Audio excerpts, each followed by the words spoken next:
Pidana yang divonis ancaman 5 tahun diwajibkan melampirkan surat putusan pengadilan dan surat pembebasan dari lapas tempat mereka menjalani hukuman.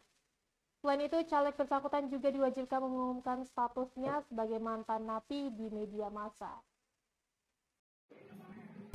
Mantan narapidana diberikan hak untuk dipilih masyarakat mencalonkan diri sebagai calon anggota legislatif atau caleg. Namun demikian, caleg yang merupakan mantan napi harus memenuhi syarat tertentu untuk bisa lolos sebagai caleg.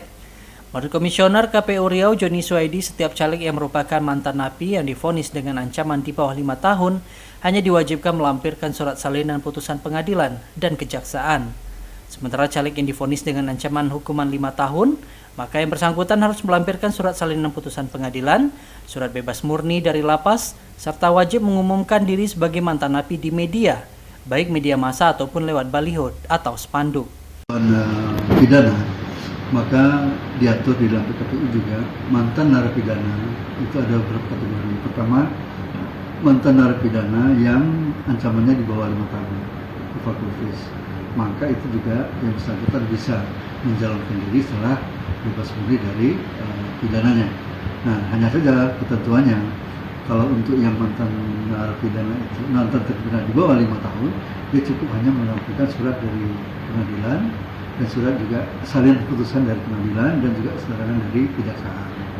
Nah, tapi terhadap mereka yang mantan terpidana dengan ancaman pidana 5 tahun, maka dia di samping juga harus menyerahkan surat keterangan dari pengadilan, juga harus menyerahkan surat salinan putusan dari pengadilan, juga surat keterangan dari lapas kapan bebas murni itu.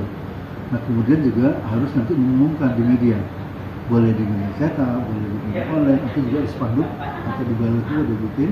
Nah, kemudian itu disampaikan ke kita. Nah, hanya saja bagi mereka yang ancaman. Menurut Joni, bagi mantan napi yang divonis dengan ancaman 5 tahun baru boleh mencalonkan diri sebagai caleg jika telah melewati masa 5 tahun, terhitung setelah dirinya bebas murni dari lapas. Billy Pranata, Ceria TV, melaporkan.